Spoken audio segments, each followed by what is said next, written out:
Charles ರೇ ಅಂತ ಕರೆಯಲ್ಪಡುವ ಮರ್ಡರರ್ನು ಹಿಂಬಾಲಿಸುವ ಪೊಲೀಸ್ ಆಫೀಸರ್ನಿಂದ ತಪ್ಪಿಸಿಕೊಳ್ಳಲು ಪ್ರಯತ್ನಿಸುವುದರೊಂದಿಗೆ ಮೂವಿ ಸ್ಟಾರ್ಟ್ ಆಗುತ್ತೆ. ಹಲವು ಬಾರಿ ಪೊಲೀಸರು ಗುಂಡು ಹಾರಿಸಲು ಯತ್ನಿಸಿದರು. ಇದನ್ನೆಲ್ಲ ನೋಡ್ತಾ ಅವನ ಫ್ರೆಂಡ್ ಓಡ್ತಾನೆ. ಮರೆ ಮಾಡಲು ಚಾರ್ಲ್ಸ್ ಡೈ ಸ್ಟೋರ್ಗೆ ಪ್ರವೇಶಿಸ್ತಾನೆ. ಆಫೀಸರ್ ಅವನನ್ನು ಮತ್ತೆ ಶೂಟ್ ಮಾಡ್ತಾನೆ. ಚಾರ್ಲ್ಸ್ ತಾನು ಸಾಯಲಿದ್ದೇನೆ ಅಂತ ತಿಳಿದು ಹತ್ತಿರದ ಡೈಗಳ ಮೇಲೆ ಬೀಳ್ತಾನೆ. ಅವರು ಒಳ್ಳೆಯ ಹುಡುಗರಾಗಿದ್ರು. ಚಾರ್ಲ್ಸ್ ಮಾಟಮಂತ್ರದಲ್ಲಿ ಎಸ್ಪಿರಿಟಿಸ್ ಹೊಂದಿದ್ದಾನೆ. ಇದು ಆತ್ಮವನ್ನು ಇನ್ನೊಬ್ಬ ವ್ಯಕ್ತಿಗೆ ವರ್ಗಾಯಿಸಲು ಅನುವು ಮಾಡಿಕೊಡುತ್ತದೆ. ಗೊಂಬೆಯೊಳಗೆ ಅವನ ಕೈಯನ್ನು ಇಟ್ಟು ಅವನ ಆತ್ಮವನ್ನು ಅದರೊಳಗೆ ವರ್ಗಾಯಿಸುವ ಮೂಲಕ ಅವನು ಅವನ ಮ್ಯಾಜಿಕ್ ಮಾಡ್ತಾನೆ. ಇದರಿಂದಾಗಿ ಒಂದು ಚಂಡಮಾರುತವು ಅಪ್ಪಳಿಸುತ್ತದೆ ಮತ್ತು ಡೈ ಸ್ಟೋರ್ ಮಿಂಚಿನಿಂದ ಬಡಿದು ಅದು ಬ್ಲಾಸ್ಟ್ ಕೊಳ್ಳುತ್ತದೆ ಮತ್ತು ಸಂಪೂರ್ಣವಾಗಿ ನಾಶವಾಗುತ್ತೆ. ಆದಾಗ್ಯೂ ಆಫೀಸರ್ ಬ್ಲಾಸ್ಟ್ ನಿಂದ ಬದುಕುಳಿಯುತ್ತಾನೆ ಮತ್ತು ಕೊನೆಯಲ್ಲಿ ಆಫೀಸರ್ ಚಾರ್ಲ್ಸ್ ನ ಡೆಡ್ ಬಾಡಿಯನ್ನು ನೋಡ್ತಾನೆ. ಸೀನ್ ಬದಲಾಗುತ್ತದೆ ಮತ್ತು ಇಂದು ಅವನ ಬರ್ತ್ಡೇ ಅನ್ನು ಆಚರಿಸುತ್ತಿರುವ ಆಂಡಿ ಎಂಬ ಯುವಕನನ್ನು ನಾವು ನೋಡ್ತೇವೆ. ಅವನು ಮತ್ತು ಅವನ ಮಾಮ್ ಗಿಫ್ಟ್ ಗಳನ್ನು ಓಪನ್ ಮಾಡ್ತಾರೆ. ಆದ್ರೆ ಅವರು ನಿರಾಶೆಗೊಂಡರು, ಯಾಕಂದ್ರೆ ಅವರಿಗೆ ಒಳ್ಳೆಯ ವ್ಯಕ್ತಿ ಗೊಂಬೆಗಳು ಬೇಕಾಗುತ್ತವೆ. ಮತ್ತೊಂದೆಡೆ ಆಂಡಿಯ ತಾಯಿಯ ಫ್ರೆಂಡ್ ನು ಒಬ್ಬ ವ್ಯಕ್ತಿ ಕಡಿಮೆ ಯಾಕಾರದ ಗುಡ್ ಗೈ ಗೊಂಬೆಯನ್ನು ಮಾರಾಟ ಮಾಡುತ್ತಿದ್ದಾನೆ ಅಂತ ತಿಳಿಸ್ತಾನೆ. ಆಂಡಿಯ ಮಾಮ್ ಹೊರಗೆ ಹೋಗಿ ಗೊಂಬೆಯನ್ನು ಖರೀದಿಸ್ತಾಳೆ. ಆಂಡಿಗೆ ಅವನ ಮಾಮ್ ಗೊಂಬೆಯನ್ನು ಗಿಫ್ಟ್ ಆಗಿ ನೀಡಿದಾಗ ಆಂಡಿ ತುಂಬಾ ಸಂತೋಷ ಪಡ್ತಾನೆ. ಗೊಂಬೆ ಅವನನ್ನು ಚಕ್ಕಿ ಅಂತ ಪರಿಚಯಿಸಿಕೊಳ್ಳುತ್ತದೆ. ಆಂಡಿಯ ಮಾಮ್ ಈಗ ರಾತ್ರಿ ಪಾಳಿಯಲ್ಲಿ ಕೆಲಸ ಮಾಡಬೇಕಿತ್ತು. ರಾತ್ರಿಯಲ್ಲಿ ಆಂಡಿ ಟೆಲಿವಿಷನ್ ನೋಡುವಾಗ ಮತ್ತು ಅವನ ತಾಯಿಯ ಫ್ರೆಂಡ್ ಅವನನ್ನು ಮಲಗಿಸಿದಾಗ ಅವಳು ಅವನ ಫ್ರೆಂಡ್ ನನ್ನು ನೋಡಿಕೊಳ್ಳಲು ಕೇಳುತ್ತಾಳೆ. ಅವಳು ಟೆಲಿವಿಷನ್ ಸ್ವಿಚ್ ಆಫ್ ಮಾಡ್ತಾಳೆ. ಸ್ವಲ್ಪ ಹೊತ್ತಿನ ನಂತರ ಟೆಲಿವಿಷನ್ ಆನ್ ಮಾಡಿ ಅದರ ಮುಂದೆ ಚಕ್ಕಿ ಕುಳಿತಳು. ಆಂಡಿ ಅವನ ತಾಯಿಯ ಫ್ರೆಂಡ್ ನ ಪ್ರಕಾರ ಎಲ್ಲದಕ್ಕೂ ಜವಾಬ್ದಾರನಾಗಿರುತ್ತಾನೆ. ಆಂಡಿ ನಿದ್ರಿಸಿದ ನಂತರ ಚಕ್ಕಿ ಆಂಡಿಯ ತಾಯಿಯ ಪರಿಚಯದ ಮೇಲೆ ಸುತ್ತಿಗೆಯಿಂದ ಆಕ್ರಮಣ ಮಾಡ್ತಾನೆ. ಇದರಿಂದಾಗಿ ಅವಳು ವಿಂಡೋನಿಂದ ಬಿದ್ದು ಕಾರಿನ ಮೇಲೆ ಬೀಳುತ್ತಾಳೆ. ಅಲ್ಲಿ ಅವಳು ಸಾಯ್ತಾಳೆ. ಆಂಡಿಯ ಮಾಮ್ ಹಿಂದಿರುಗಿದಾಗ ಅವರು ಆಂಬ್ಯುಲೆನ್ಸ್ ಮತ್ತು ಜನರ ದೊಡ್ಡ ಗ್ರೂಪ್ ಗಮನಿಸುತ್ತಾರೆ. ಅವಳು ಭಯಭೀತಳಾಗುತ್ತಾಳೆ. ಅವಳು ಅವಳ ಮಗ ಆಂಡಿಗೆ ಭೇಟಿ ನೀಡ್ತಾಳೆ. ಚಾರ್ಲ್ಸ್ ನನ್ನು ಕೊಂದ ಅದೇ ಆಫೀಸರ್ ಅನ್ನು ಆಂಡಿಯ ಮಾಮ್ ಭೇಟಿ ಮಾಡ್ತಾಳೆ. ಆದಾಗ್ಯೂ ಪ್ರತಿಯೊಬ್ಬರು ಆಂಡಿಯನ್ನು ಅನುಮಾನಿಸುತ್ತಾರೆ ಮತ್ತು ಆಂಡಿ ಗೊಂಬೆಯ ಸ್ಟೆಪ್ ಗುರುತುಗಳನ್ನು ನೋಡ್ತಾರೆ. ಅವನ ತಾಯಿಯ ಫ್ರೆಂಡ್ ನನ್ನು ಚಕ್ಕಿ ಗೊಂಬೆಯಿಂದ ಮರ್ಡರ್ ಮಾಡಲಾಗಿದೆ ಅಂತ ಅವನು ಎಲ್ಲರಿಗೂ ತಿಳಿಸ್ತಾನೆ. ಚಕ್ಕಿ ಅವನೊಂದಿಗೆ ಸಂವಹನ ನಡೆಸ್ತಾನೆ ಮತ್ತು ಅವನ ಒರಿಜಿನಲ್ ಹೆಸರನ್ನು ಚಾರ್ಲ್ಸ್ ರೇ ಬಹಿರಂಗಪಡಿಸಿದ್ದಾನೆ ಅಂತ ಆಂಡಿ ಅವನ ತಾಯಿಗೆ ತಿಳಿಸ್ತಾನೆ. ಆಂಡಿಯ ಮಾಮ್ ಅವನು ಇದನ್ನೆಲ್ಲ ಮಾಡಬಾರದು ಅಂತ ಮನವೊಲಿಸಲು ಪ್ರಯತ್ನಿಸ್ತಾಳೆ. ಆಂಡಿ ನೆಕ್ಸ್ಟ್ ಡೇ ಅವನ ಮಾಮ್ ಅವನನ್ನು ಡ್ರಾಪ್ ಮಾಡಿದಾಗ ಶಾಲೆಗೆ ಹೋಗಲು ನಿರಾಕರಿಸ್ತಾನೆ. ಅವನು ಅವನ ಟ್ರಾವೆಲ್ ನಲ್ಲಿ ಚಕ್ಕಿಯನ್ನು ಸೇರುತ್ತಾನೆ. ಇದೆಲ್ಲವೂ ಚಕ್ಕಿಯವರ ಆದೇಶದ ಮೇರೆಗೆ ನಡೆದಿತ್ತು. ಅವನು ಅವನ ಫ್ರೆಂಡ್ ನ ಮನೆಗೆ ಕರೆದುಕೊಂಡು ಹೋಗ್ತಾನೆ. ಅವನು ಆ ಟೈಮ್ ನಲ್ಲಿ ಚಾರ್ಲ್ಸ್ ನನ್ನು ತೊರೆದನು ಮತ್ತು ಅಲ್ಲಿ ಅವನು ಸೇಡು ತೀರಿಸಿಕೊಳ್ತಾನೆ. ಅವನು ಮನೆಗೆ ಬಂದಾಗ ಅವನು ಗ್ಯಾಸ್ ಸ್ಟವ್ ಅನ್ನು ಆನ್ ಮಾಡ್ತಾನೆ. ಅವನ ಫ್ರೆಂಡ್ ಕಿಚನ್ ಇಂದ ಶಬ್ದ ಕೇಳ್ತಾನೆ. ಅವನು ಡೋರ್ ಓಪನ್ ಮಾಡ್ತಾನೆ ಮತ್ತು ಶೂಟ್ ಮಾಡ್ತಾನೆ. ಇದು ಬ್ಲಾಸ್ಟ್ ಗೆ ರೀಸನ್ ಆಗುತ್ತೆ. ಚಾರ್ಲ್ಸ್ ನ ಫ್ರೆಂಡ್ ನ ಸಾವಿಗೆ ಆಂಡಿ ಮತ್ತೊಮ್ಮೆ ದೂಷಿಸಲ್ಪಟ್ಟಿದ್ದಾನೆ. ಮತ್ತೊಂದೆಡೆ ಆಂಡಿ ಚಕ್ಕಿ ಎಲ್ಲದರ ಹಿಂದೆ ಇದ್ದಾನೆ ಅಂತ ಹೇಳಿಕೊಳ್ತಾನೆ. ಆದ್ರೆ ಯಾರು ಅವನನ್ನು ಅರ್ಥ ಮಾಡಿಕೊಳ್ಳುವುದಿಲ್ಲ.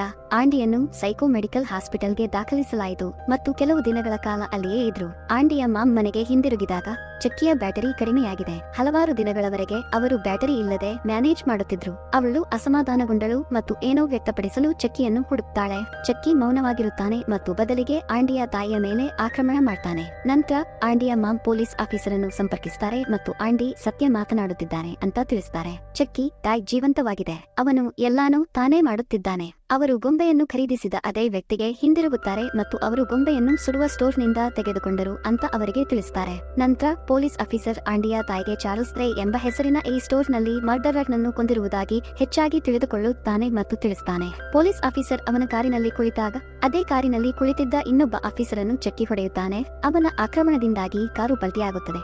ಆದ್ರೆ ಅವನು ಚಕ್ಕಿಯನ್ನು ಶೂಟ್ ಮಾಡ್ತಾನೆ. ಅವನು ಇಂಜೋರ್ಡ್ ಗೊಂಡು ಬ್ಲಡ್ ಸ್ರಾವವಾಗುತ್ತಾನೆ. ಚಕ್ಕಿ ಅವನ ಯಜಮಾನನನ್ನು ಭೇಟಿಯಾಗ್ತಾನೆ. ಅವನು ಮ್ಯಾಜಿಕ್ ಕಲಿತಿದ್ದಾನೆ. ಈಗ ಯಾರು ಅವನನ್ನು ನೋಯಿಸಲಾರರು ಅಂತ ಅವರು ಭಾವಿಸುತ್ತಾರೆ. ಆದ್ರೆ ಗುಂಡಿನ ಇದರಿಂದಾಗಿ ಅವರು ನೋವು ಅನುಭವಿಸುತ್ತಾರೆ. ಅವನು ಕ್ರಮೇಣ ಮನುಷ್ಯನಾಗಿ ಪರಿವರ್ತನೆಯಾಗುತ್ತಿದ್ದಾನೆ ಮತ್ತು ಅವನು ಗೊಂಬೆಯಲ್ಲಿ ವಾಸಿಸುವವರೆಗೂ ಅದನ್ನು ಮುಂದುವರಿಸುತ್ತಾನೆ ಅಂತ ಅವನವನರು ತಿಳಿಸುತ್ತಾರೆ. ಅವನು ಅವನ ಯಜಮಾನನಿಗೆ ಆ ಗೊಂಬೆಯ ದೇಹದಲ್ಲಿ ಅವನ ಜೀವಿತಾವಧಿಯಲ್ಲಿ ಇರಲು ಸಾಧ್ಯವಿಲ್ಲ ಅಂತ ತಿಳಿಸ್ತಾನೆ ಮತ್ತು ಅವನು ಮುಕ್ತವಾಗಿ ತಪ್ಪಿಸಿಕೊಳ್ಳಲು ಒಂದು ವಿಧಾನವನ್ನು ಕಂಡುಹಿಡಿಯಬೇಕು.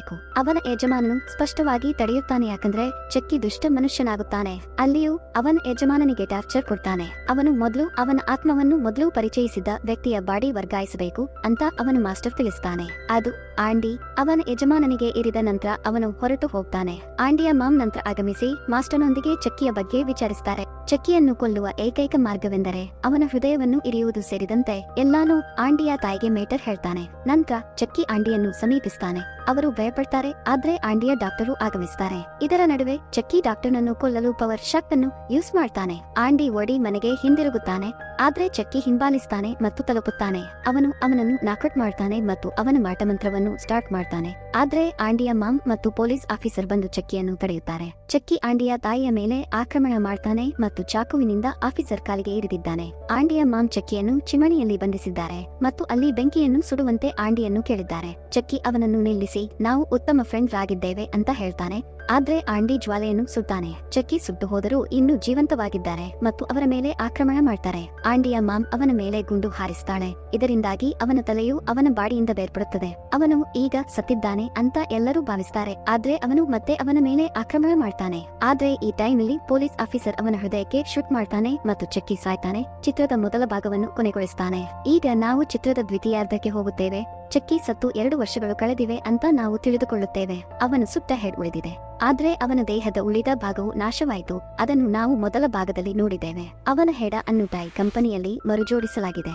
ಯಾಕಂದ್ರೆ ಆಂಡಿ ಮತ್ತು ಅವನ ತಾಯಿಯ ಪ್ರಕಾರ ಹಿಂದಿನ ಭಾಗದಲ್ಲಿ ನಡೆದ ಎಲ್ಲಾ ಕೊಲೆಗಳಿಗೆ ಚಕ್ಕಿ ರೀಸನ್. ಇದರಿಂದಾಗಿ ಈ ಗೊಂಬೆಗಳು ನಕಾರಾತ್ಮಕ ಪ್ರಚಾರವನ್ನು ಪಡೆದಿವೆ. ಇದು ಅವುಗಳ ಮಾರಾಟದ ಮೇಲೆ ಪರಿಣಾಮ ಬೀರಿದೆ. ಯಾಕಂದ್ರೆ ಕಂಪನಿಯ ಸಿಇಒ ಈ ಗೊಂಬೆಗಳು ದೋಷ ಮುಕ್ತವಾಗಿವೆ ಅಂತ ಸಾಬೀತುಪಡಿಸಬೇಕು. ಆಂಡಿಯ ಮಾಮ್ ಸೈಕೋ ಮೆಡಿಕಲ್ ಹಾಸ್ಪಿಟಲ್ಗೆ ದಾಖಲಾಗಿದ್ರು ಮತ್ತು ಚಕ್ಕಿಯ ಸ್ಟೋರಿಯನ್ನು ಯಾರೂ ನಂಬಲಿಲ್ಲ ಅಂತ ನಮಗೆ ತಿಳಿದಿದೆ.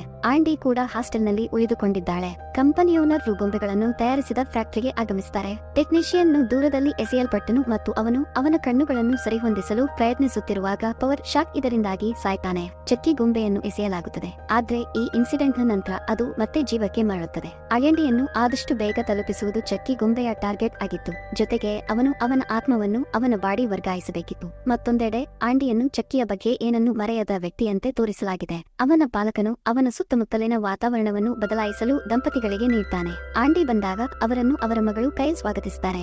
ಆ ಲೇಡಿ ಆಂಡಿಯನ್ನು ರೂಮ್ ಒಳಗೆ ಕಳುಹಿಸುತ್ತಾಳೆ ಮತ್ತು ಆಂಡಿ ಕಬ್ಬೋರ್ಡ್ ಬಾಗಿಲನ್ನು ಅನ್ಲಾಕ್ ಮಾಡಿದಾಗ ಗುಡ್ ಕೈ ಗೊಂಬೆ ಬೀಳುತ್ತದೆ.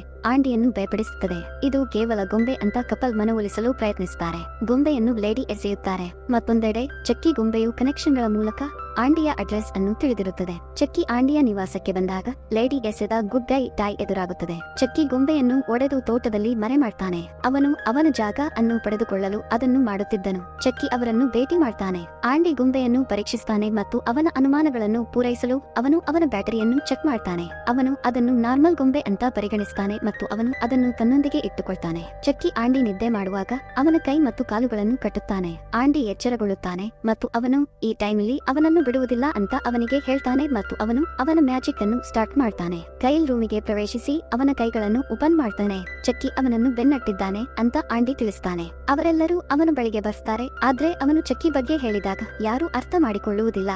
ಈಗ ಲೇಡಿಯ ಹಸ್ಬೆಂಡ್ ಚಕ್ಕಿಯನ್ನು ಬೇಸ್ಮೆಂಟ್ಗೆ ಎಸೆದಿದ್ದಾನೆ.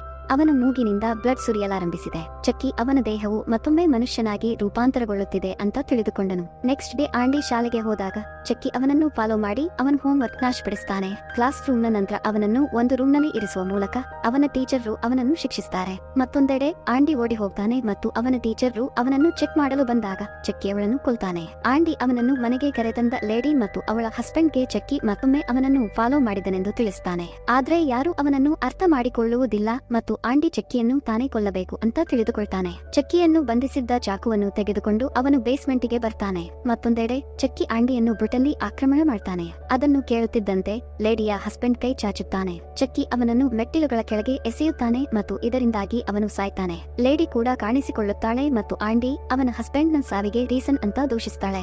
ಆಂಡಿಯನ್ನು ಅವಳಿಂದ ಹೊರಡಲು ಕೇಳಲಾಗುತ್ತದೆ. ಆಂಡಿಯನ್ನು ನಂತರ ಹಾಸ್ಟೆಲ್ಗೆ ಹಿಂತಿರುಗಿಸಲಾಯಿತು. ಕೈಲ್ ಚಕ್ಕಿಯಿಂದ ದೂರವಿರಬೇಕು ಅಂತ ಅವರು ಎಚ್ಚರಿಸಿದ್ದಾರೆ. ಕೈಲ್ ನಂತರ ತೂಗಾಡ್ತಾಳೆ ಮತ್ತು ಅವಳ ಕಾಲನ್ನು ಆ ಹಳೆಯ ಗೊಂಬೆಯ ಕಾಲದೊಂದಿಗೆ ಸಿಕ್ಕಿ ಹಾಕಿಕೊಳ್ಳುತ್ತದೆ. ಅವಳು ಅವನ ಪಾದವನ್ನು ಎತ್ತುತ್ತಾಳೆ ಮತ್ತು ಆಂಡಿ ಸರಿಯಾಗಿದೆ ಅಂತ ತಿಳಿದುಕೊಂಡಳು. ಅವಳು ಅವನ ತಾಯಿಗೆ ತಿಳಿಸಲು ಫ್ಲೋರ್ನ ಮೇಲೆ ನಡೆದಾಗ ಚಕ್ಕಿ ಈಗಾಗಲೇ ಅವನ ತಾಯಿಯನ್ನು ಕೊಂದಿದ್ದಾಳೆ. ನಂತರ ಅವನು ಕೈಲ್ ಮೇಲೆ ಆಕ್ರಮಣ ಮಾಡ್ತಾನೆ ಮತ್ತು ಆಂಡಿಯ ಹಾಸ್ಟೆಲ್ಗೆ ತನ್ನೊಂದಿಗೆ ಬರುವಂತೆ ಕೇಳ್ತಾನೆ. ದಾರಿಯಲ್ಲಿ ಕೈಲ್ ಅವನ ಮೇಲೆ ಆಕ್ರಮಣ ಮಾಡಲು ಪ್ರಯತ್ನಿಸುತ್ತಾನೆ. ಆದ್ರೆ ಅವನು ಪಾರಾಗದೆ ಉಳಿದಿದ್ದಾನೆ. ಅವನು ಕೈಲ್ಗೆ ತಲುಪುತ್ತಾನೆ ಮತ್ತು ಅವನನ್ನು ಹಾಸ್ಟೆಲ್ಗೆ ಓಡಿಸಲು ಅವಳನ್ನು ಇನ್ಸಿಸ್ಟ್ ಮಾಡ್ತಾನೆ. ಅವನು ಅಲ್ಲಿಗೆ ಬಂದ ತಕ್ಷಣ ಅವನು ಅಲಾರಂ ಅನ್ನು ರಿಂಗ್ ಆಗಲು ಸ್ಟಾರ್ಟ್ ಮಾಡ್ತಾನೆ. ಹಾಸ್ಟೆಲ್ ವಾರ್ಡನ್ ಕೈಲ್ ಅನ್ನು ಗದರಿಸ್ತಾನೆ ಮತ್ತು ಚಕ್ಕಿ ಅವಳ ಮೇಲೆ ಹಲ್ಲೆ ಮಾಡಿ ಮರ್ಡರ್ ಮಾಡ್ತಾನೆ. ಅವನು ಆಂಡಿಯನ್ನು ಅವನ ಹಿಂದೆ ಎಳೆದುಕೊಂಡು ಪೇಪರ್ ನ ಟ್ರಕ್ಗೆ ಓಡಿಸ್ತಾನೆ. ಕೈಲ್ ಟ್ರಕ್ ಅನ್ನು ಹಿಂಬಾಲಿಸ್ತಾನೆ ಮತ್ತು ಅದನ್ನು ಹಾದು ಹೋಗ್ತಾನೆ. ಮತ್ತೊಂದೆಡೆ ಚಕ್ಕಿ ಆಂಡಿಯನ್ನು ಗೊಂಬೆಗಳನ್ನು ತಯಾರಿಸುವ ಟೈ ಕಂಪನಿಗೆ ಕರೆದೊಯ್ಯುತ್ತಾನೆ. ಕೈಲ್ ಕೂಡ ಬರುತ್ತಾಳೆ.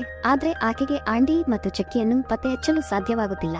ಚಕ್ಕಿ ಅವನನ್ನು ನಾಕ್ ಔಟ್ ಮಾಡ್ತಾನೆ ಮತ್ತು ಅವನ ಮ್ಯಾಜಿಕ್ ಅನ್ನು ಸ್ಟಾರ್ಟ್ ಮಾಡ್ತಾನೆ. ಈ ಬಾರಿ ಅವನ ಗಮನವನ್ನು ಬೇರೆಡೆಗೆ ತಿರುಗಿಸಲು ಯಾರೂ ಇರಲಿಲ್ಲ. ಆಂಡಿಯ ಕಣ್ಣುಗಳು ತಕ್ಷಣವೇ ತೆರೆದವು. ಚಕ್ಕಿ ಇನ್ನೂ ಆ ಗೊಂಬೆಯ ದೇಹದೊಳಗೆ ಅಂಟಿಕೊಂಡಿತ್ತು ಮತ್ತು ಅವನ ಮಾಯ ನಿಷ್ಪರಿಣಾಮಕಾರಿಯಾಗಿ ಉಳಿಯಿತು. ಚಕ್ಕಿ ಈಗ ಅವನ ಉಳಿದ ಜೀವನವನ್ನು ಈ ಗೊಂಬೆಯ ದೇಹದಲ್ಲಿ ಕಳೆಯುತ್ತೇನೆ ಅಂತ ಗುರುತಿಸ್ತಾನೆ. ಕೈಲ್ ಹಾಗೆಯೇ ಬಂದು ಆಂಡಿಯನ್ನು ಹಿಂಬಾಲಿಸ್ತಾರೆ. ಅವರು ಹಜಾರದ ಮೂಲಕ ಬರ್ತಾರೆ. ಚಕ್ಕಿ ಅವರೊಂದಿಗೆ ಸೇರುತ್ತಾನೆ. ಆದ್ರೆ ಅವರು ಬಾಗಿಲನ್ನು ಮುಚ್ಚುತ್ತಾರೆ. ಚಕ್ಕಿಯ ಕೈ ಬಾಗಿಲಲ್ಲಿ ಸಿಲುಕಿಕೊಂಡಿತು. ಆದ್ರಿಂದ ಅವನು ಅವನ ಕೈಯನ್ನು ಅವನ ಬಾಡಿಯಿಂದ ಎಳೆದನು. ಅವನು ಅವನ ಹಿಡಿತದಲ್ಲಿ ಚಾಕುವನ್ನು ಭದ್ರಪಡಿಸುತ್ತಾನೆ. ಮಷೀನ್ ಅನ್ನು ಸರಿಪಡಿಸಲು ವರ್ಕರ್ನನ್ನು ಲೊಕೇಶನ್ಗೆ ನಿಯೋಜಿಸಲಾಗಿದೆ. ಚಕ್ಕಿ ಅವನನ್ನು ಚಾಕುವಿನಿಂದ ಇರಿದು ನಂತರ ಅವನನ್ನು ಕೊಲ್ಲಲು ಮಷೀನ್ ನಲ್ಲಿ ಹಾಕ್ತಾನೆ. ಮತ್ತೊಂದೆಡೆ ಕೈಲ್ ಮತ್ತು ಆಂಡಿ ಚಕ್ಕಿಯನ್ನು ಕೊಲ್ಲಲು ಪ್ರಯತ್ನಿಸುತ್ತಿದ್ದಾರೆ. ಆಂಡಿ ಅವನನ್ನು ಟಬ್ನಲ್ಲಿ ಇರಿಸ್ತಾನೆ ಮತ್ತು ಅವನ ಮೇಲೆ ಪ್ಲಾಸ್ಟಿಕ್ ಕರಗುವ ಪ್ಲಾಸ್ಟಿಕ್ ಹೊಂದಿಸ್ತಾನೆ. ಚಕ್ಕಿಯ ದೇಹ ಕರಗುತ್ತದೆ. ಕೈಲ್ ಚಕ್ಕಿಯ ಬಾಯಲ್ಲಿ ಗ್ಯಾಸ್ ಪೈಪ್ ಅನ್ನು ಇಡ್ತಾನೆ. ಅವನ ದೇಹವು ಕರಗುತ್ತದೆ. ಬಾಯಿ ತುಂಬಿಕೊಂಡು ಉಗುಳುವ ಇದರಿಂದಾಗಿ ಚಕ್ಕಿ ಸಾಯ್ತಾನೆ. ಆಂಡಿ ಮತ್ತು ಕೈಲ್ ಫ್ಯಾಕ್ಟರಿಯಿಂದ ಮುಕ್ತರಾಗಿದ್ದಾರೆ. ಚಿತ್ರದ ಸೆಕೆಂಡ್ ಪಾರ್ಟ್ ಇಲ್ಲಿಗೆ ಮುಕ್ತಾಯವಾಗಿದೆ. ಇಲ್ಲಿ ಚಿತ್ರದ ಥರ್ಡ್ ಅಂಶವನ್ನು ವಿವರಿಸಲಾಗುವುದು. ಗುಡ್ ಗೈ ಗೊಂಬೆ ತಯಾರಿಕಾ ಕಂಪನಿಯು ಮೂವಿ ಸ್ಟಾರ್ಟಿಂಗ್ ನಲ್ಲಿ ಸೀಲ್ ಆಗಿರುವುದು ಬಹಿರಂಗವಾಗಿದೆ. ಕಂಪನಿಯ ಮುಚ್ಚುವಿಕೆಗೆ ರೀಸನ್ ಅಂದರೆ ಚಕ್ಕಿ ಎಲ್ಲಾ ಕೊಲೆಗಳನ್ನು 1 ಮತ್ತು 2 ಭಾಗಗಳಲ್ಲಿ ನಾವು ನೋಡಿದ್ದೇವೆ. ಈ ಕೊಲೆಗಳ ಇದರಿಂದಾಗಿ ಕಂಪನಿಯು ಪ್ರತಿಕೂಲವಾದ ಪ್ರಚಾರವನ್ನು ಪಡೆದುಕೊಂಡಿದೆ. ಕಂಪನಿಯು ಈಗ ಪುನಃ ತೆರೆಯಲ್ಪಟ್ಟಿದೆ ಮತ್ತು ಗೊಂಬೆ ತಯಾರಿಕೆಯ ಪ್ರೋಸೆಸ್ ಪುನರಾರಂಭವಾಗಿದೆ. ಚಕ್ಕಿಯ ಹೆಡ್ ಊದಿದ ಅದೇ ಫ್ಯಾಕ್ಟರಿಯನ್ನು ನಮಗೆ ಪ್ರಸ್ತುತಪಡಿಸಲಾಗಿದೆ. ಫ್ಯಾಕ್ಟರಿಯನ್ನು ಶುಚಿಗೊಳಿಸಲಾಗುತ್ತಿದ್ದು ಚಕ್ಕಿ ಅವರ ದೇಹವು ಬ್ಲಡ್ ಸ್ರಾವವಾಗುತ್ತಿರುವುದು ಗೋಚರಿಸಿತು. ಅವನ ಬ್ಲಡ್ ಅನ್ನು ಗೊಂಬೆಗಳ ತಯಾರಿಕೆಯ ಪ್ಲಾಸ್ಟಿಕ್ಗೆ ಹಾಕಲಾಯಿತು. ಈ ಮಿಶ್ರಣದ ಇದರಿಂದಾಗಿ ಚಕ್ಕಿ ಜೀವಕ್ಕೆ ಬರುವುದು ಬಹಿರಂಗವಾಗಿದೆ. ಆಂಡಿ ಮತ್ತು ಕಿಲ್ಲರ್ ಗೊಂಬೆಯ ಸ್ಟೋರಿ ಇನ್ನು ಮುಂದೆ ಪ್ರಸ್ತುತವಲ್ಲ ಅಂತ ಕಂಪನಿಯೂನರ್ ಉದ್ಯೋಗಿಗಳಿಗೆ ಮನವೊಲಿಸಲು ಪ್ರಯತ್ನಿಸುತ್ತಾರೆ. ಈ ಗೊಂಬೆಗಳು ನಮಗೆ ಹಲವಾರು ಅನುಕೂಲಗಳನ್ನು ಒದಗಿಸುತ್ತವೆ. ಮೊದಲ ಗೊಂಬೆ ಚಕ್ಕಿ ಗೊಂಬೆಯನ್ನು ತಯಾರಿಸಿ ಕಂಪನಿಯೂನರ್ನಿಗೆ ನೀಡಲಾಗುತ್ತದೆ. ಇದು ಬೇರೆ ಯಾರೂ ಅಲ್ಲ, ಚಕ್ಕಿ ಗೊಂಬೆ ಎಂಬುದು ನಮಗೆ ಬಹಿರಂಗವಾಗಿದೆ. ಅವನು ತನ್ನೊಂದಿಗೆ ಗೊಂಬೆಯನ್ನು ಮನೆಗೆ ಕರೆದುಕೊಂಡು ಹೋಗ್ತಾನೆ. ಚಕ್ಕಿ ಗೊಂಬೆ ರಾತ್ರಿಯಲ್ಲಿ ಇತರ ಗೊಂಬೆಗಳನ್ನು ಆನ್ ಮಾಡುತ್ತದೆ. ಅವನು ಭಯಭೀತನಾದ ರೀಸನ್ ಚಕ್ಕಿ ಅವನನ್ನು ಕೊಲ್ತಾನೆ. 16 ವರ್ಷ ವಯಸ್ಸಿನ ಆಂಡಿಯನ್ನು ಆರ್ಮಿ ಶಾಲೆಗೆ ಸೇರಿಸಲಾಯಿತು. ಚಕ್ಕಿಯ ಭಯಾನಕ ಅನುಭವಗಳು ಅವನ ಮನಸ್ಸಿನಲ್ಲಿ ಇನ್ನೂ ತಾಜಾವಾಗಿವೆ. ಅವನ ಕರ್ನಲ್ ಭೂತಕಾಲವನ್ನು ಮರೆತು ಭವಿಷ್ಯದತ್ತ ಗಮನಹರಿಸುವಂತೆ ಇನ್ಸಿಸ್ಟ್ ಮಾಡ್ತಾನೆ. ಆಂಡಿ ಅವನ ಕ್ಷೌರಕ್ಕಾಗಿ ಆಗಮಿಸ್ತಾನೆ ಮತ್ತು ಅವನು ಸ್ಕೂಲ್ನಲ್ಲಿ ಭೇಟಿಯಾದ ಟೈಲರ್ ಎಂಬ ಹುಡುಗನಿಂದ ಸ್ವಾಗತಿಸಲ್ಪಟ್ಟನು. ಆಂಡಿ ಅವನ ಕೂದಲನ್ನು ಟ್ರಿಮ್ ಮಾಡುವಾಗ ಗುಡ್ ಗೈ ಗೊಂಬೆಗಾಗಿ ಟೆಲಿವಿಷನ್ ಜಾಹೀರಾತನ್ನು ನೋಡ್ತಾನೆ. ಆಂಡಿ ಬಾಲ್ಯದಲ್ಲಿ ಮಾಡಿದ ರೀತಿಯಲ್ಲಿಯೇ ಟೈಲರ್ ಪ್ರತಿಕ್ರಿಯಿಸ್ತಾನೆ. ಸ್ಕೂಲ್ ಅಸೆಂಬ್ಲಿಯಲ್ಲಿ ಸೀನ್ ಆಂಡಿಗೆ ಸ್ಥಳಾಂತರಗೊಳ್ಳುತ್ತದೆ. ಅಲ್ಲಿ ಅವನು ಹೊಸಬನಾಗಿದ್ರಿಂದ ಹುಡುಗನಿಂದ ಹಿಂಸೆಗೆ ಒಳಗಾಗುತ್ತಾನೆ. ಡಿ ಸಿಲ್ವಾ ಎಂಬ ಯುವತಿ ರಕ್ಷಣೆಗೆ ಬರುತ್ತಾಳೆ. ಟೈಲರ್ ಆಂಡಿಗೆ ವಿತರಿಸಲು ಬಾಕ್ಸ್ ಅನ್ನು ನೀಡಿದ್ದರು, ಆದ್ರೆ ಅದನ್ನು ಟೈಲರ್ ದಾರಿಯಲ್ಲಿ ಕೈಬಿಟ್ಟರು. ಒಳಗೆ ಗುಡ್ ಗೈ ಗೊಂಬೆ ಇದೆ ಅಂತ ಟೈಲರ್ ತಿಳಿದುಕೊಂಡರು ಮತ್ತು ಅವರು ಸಂತೋಷಪಡ್ತಾರೆ. ಅವನು ಪ್ಯಾಕೇಜ್ ಅನ್ನು ಮತ್ತೊಂದು ರೂಮಿಗೆ ತೆಗೆದುಕೊಂಡು ಹೋಗ್ತಾನೆ ಮತ್ತು ಬಾಕ್ಸ್ ನಿಂದ ಒಂದು ಗೊಂಬೆ ಕಾಣಿಸಿಕೊಳ್ಳುತ್ತದೆ. ಟೈಲರ್ ಹೆದರುವುದಿಲ್ಲ ಮತ್ತು ಗೊಂಬೆಯನ್ನು ಮುಂದುವರೆದಿದೆ ಅಂತ ಪರಿಗಣಿಸ್ತಾನೆ. ಚಕ್ಕಿ ಆಂಡಿಯ ಬಗ್ಗೆ ವಿಚಾರಿಸ್ತಾನೆ. ಚಕ್ಕಿ ಅವರು ಹೊಸ ದೇಹದಲ್ಲಿದ್ದಾರೆ ಮತ್ತು ಅವನ ಐಡೆಂಟಿಟಿ ಯಾರಿಗೂ ಹೇಳಿಲ್ಲ ಅಂತ ಸಡನ್ಲಿ ತಿಳಿದುಕೊಂಡರು. ನಿಯಮದ ಪ್ರಕಾರ ಅವನು ಮೊದಲು ಪ್ರಸ್ತುತಪಡಿಸುವ ವ್ಯಕ್ತಿಯ ಬಾಡಿಯನ್ನು ಹೊಂದಬಹುದು. ಆಂಡಿ ಇನ್ನು ಮುಂದೆ ಡಿಮ್ಯಾಂಡ್ ಇಲ್ಲ. ಚಾರ್ಲ್ಸ್ ರೇ ಅವನ ಒರಿಜಿನಲ್ ಹೆಸರು ಅಂತ ಅವನು ರಿವೀಲ್ ಮಾಡ್ತಾನೆ. ಚಂಕಿ ಅವನೊಂದಿಗೆ ಹೈಡ್ ಅಂಡ್ ಸೋಲ್ ಎಂಬ ಗೇಮ್ ಅನ್ನು ಆಡಲು ಆಹ್ವಾನಿಸ್ತಾನೆ. ಅವನು ಟೈಲರ್ ಮೇಲೆ ಅವನ ಮ್ಯಾಜಿಕ್ ಅಸನ್ನು ಸ್ಟಾರ್ಟ್ ಮಾಡ್ತಾನೆ. ಅವನು ಸ್ಟಾರ್ಟ್ ಮಾಡಿದಾಗ ಅವನ ಮ್ಯಾಜಿಕ್ ಕರ್ನಲ್ ಕಾಣಿಸಿಕೊಳ್ಳುತ್ತದೆ. ಅವನು ಗೊಂಬೆಯೊಂದಿಗೆ ಗೇಮ್ ಆಡುವುದನ್ನು ತಡೆಯುತ್ತಾನೆ. ಅದನ್ನು ಅವನು ಬುಟ್ಟಿಗೆ ಎಸೆಯುತ್ತಾನೆ. ನಂತರ ಅವನು ಆಂಡಿಯ ರೂಮಿಗೆ ಪ್ರವೇಶಿಸ್ತಾನೆ ಮತ್ತು ಟೈಲರ್ಗೆ ಒದಗಿಸಿದ ಪ್ಯಾಕೇಜ್ನ ಬಗ್ಗೆ ತಿಳಿಸ್ತಾನೆ. ಆಂಡಿ ಎಂದಿಗೂ ಪಾರ್ಸೆಲ್ ಸ್ವೀಕರಿಸಲಿಲ್ಲ ಅಂತ ನಿರಾಕರಿಸ್ತಾನೆ. ನಂತರ ಆಂಡಿ ಅವನ ವಸ್ತುಗಳನ್ನು ಸಂಗ್ರಹಿಸಲು ಸ್ಟಾರ್ಟ್ ಮಾಡ್ತಾನೆ ಮತ್ತು ಚಕ್ಕಿ ಕಾಣಿಸಿಕೊಂಡು ಅವನನ್ನು ಚಾಕುವಿನಿಂದ ಹೆದರಿಸ್ತಾನೆ. ಆಂಡಿ ಅವನ ಚಾಕುವಿನಿಂದ ಹೆದರುತ್ತಾನೆ ಮತ್ತು ಆಂಡಿ ತುಂಬಾ ಹೆದರುತ್ತಾನೆ. ಚಕ್ಕಿಯನ್ನು ಹೊಡೆಯಲು ಆಂಡಿ ಅವನ ಶೂ ಯೂಸ್ ಮಾಡ್ತಾನೆ. ನಂತರ ಆಂಡಿಯನ್ನು ಬೆದರಿಸಿದ ಅದೇ ಹುಡುಗ ಅವನನ್ನು ಬೆದರಿಸಲು ಮತ್ತು ಅವನ ಗೊಂಬೆಯನ್ನು ಕದಿಯಲು ಹಿಂದಿರುಗುತ್ತಾನೆ. ಆಂಡಿ ರಾತ್ರಿಯಲ್ಲಿ ಅವನ ರೂಮಿಗೆ ಪ್ರವೇಶಿಸ್ತಾನೆ ಮತ್ತು ಅವನು ಕೊಲ್ಲಲು ಉದ್ದೇಶಿಸಿರುವ ಚಕ್ಕಿ ಗೊಂಬೆಯನ್ನು ಕಂಡುಹಿಡಿದನು. ಆದ್ರೆ ಚಕ್ಕಿ ಓಡಿ ಹೋಗಿ ಟೈಲರ್ನನ್ನು ಭೇಟಿಯಾಗ್ತಾನೆ. ಅವನು ಅವನೊಂದಿಗೆ ಹೈಡ್ ಅಂಡ್ ಸೀಕ್ ಗೇಮ್ ನಲ್ಲಿ ಸೇರಿಕೊಂಡನು. ಟೈಲರ್ ಮೊದಲು ಚಕ್ಕಿಯನ್ನು ಹೊಂದಿದ್ದಾನೆ. ಇಬ್ರು ಅವನ ಫ್ರೆಂಡ್ ನನ್ನು ಭೇಟಿಯಾಗುತ್ತಾರೆ ಮತ್ತು ಡಿ ಸಿಲ್ವಾ ಬರ್ತಾರೆ. ಕರ್ನಲ್ ಬಂದಾಗ ಅವರು ಭಯಭೀತರಾಗಿ ಓಡಿ ಹೋಗ್ತಾರೆ. ಚಕ್ಕಿಯನ್ನು ಹಿಂದೆ ಬಿಟ್ಟು ಬಿಡ್ತಾರೆ. ಕರ್ನಲ್ ಅನ್ನು ಚುಕ್ಕಿ ಸಂಪರ್ಕಿಸ್ತಾನೆ. ಅವರು ಚಾಕುವಿನಂತೆ ಕಾಣಿಸಿಕೊಳ್ತಾರೆ. ಅದನ್ನು ನೋಡುತ್ತಿರುವಾಗ ಕರ್ನಲ್ಗೆ ಹೃದಯಾಘಾತವಾಯಿತು ಮತ್ತು ನಿಧನರಾದರು. ಮತ್ತೊಂದೆಡೆ ಆಂಡಿ ಸೀರಿಯಲ್ ಮರ್ಡರರ್ ನಾದ ಚಕ್ಕಿಯಿಂದ ದೂರವಿರಿಸಲು ಟೈಲರ್ನನ್ನು ಫಾಲೋ ಮಾಡ್ತಾನೆ. ಆಂಡಿ ಸ್ಕೂಲ್ ಅನ್ವೆಲ್ ವಾರ್ ಗೇಮ್ ಅನ್ನು ಸ್ಟಾರ್ಟ್ ಮಾಡಿತು. ಇದರಲ್ಲಿ ರೆಡ್ ಮತ್ತು ನೀಲಿ ಟೀಮ್ಗಳು ಸ್ಪರ್ಧಿಸಿದವು. ಅವರು ತಮ್ಮ ಗುಂಡುಗಳನ್ನು ಬಳಸಬಹುದಾಗಿತ್ತು. ಅವುಗಳು ತಮ್ಮ ಪಿಸ್ತೂಲಿನಲ್ಲಿ ಒರಿಜಿನಲ್ ಗುಂಡುಗಳಿಗಿಂತ ಆರ್ಟಿಫಿಷಿಯಲ್ ಗುಂಡುಗಳಾಗಿವೆ. ಇನ್ನೊಂದು ಬದಿಯಲ್ಲಿ ಚಕ್ಕಿ ಟೈಲರ್ಗೆ ಗೇಮ್ ಆಡುವಂತೆ ಕೇಳಲು ಸಮೀಪಿಸ್ತಾನೆ. ಚಕ್ಕಿ ಒಬ್ಬ ಸೀರಿಯಲ್ ಮರ್ಡರರ್ನೆಂದು ಟೈಲರ್ ತಿಳಿದುಕೊಳ್ಳುತ್ತಾನೆ. ಆದ್ರಿಂದ ಅವನು ಅವನನ್ನು ತಳ್ಳಿ ಓಡಿ ಹೋದನು. ಟೈಲರ್ ನೀಲಿ ಟೀಮ್ ಆಂಡಿಯೊಂದಿಗೆ ಕನೆಕ್ಷನ್ಗಳನ್ನು ಸಾಧಿಸುತ್ತಾನೆ. ಚಕ್ಕಿ ಡಿ ಸಿಲ್ವಾನನ್ನು ಅಪಹರಿಸಿ ಟೈಲರ್ನ ನೀಲಿ ಗ್ರೂಪ್ ವಾಕಿ ಟಾಕಿ ಮೂಲಕ ಬರುವಂತೆ ಕೇಳ್ತಾನೆ.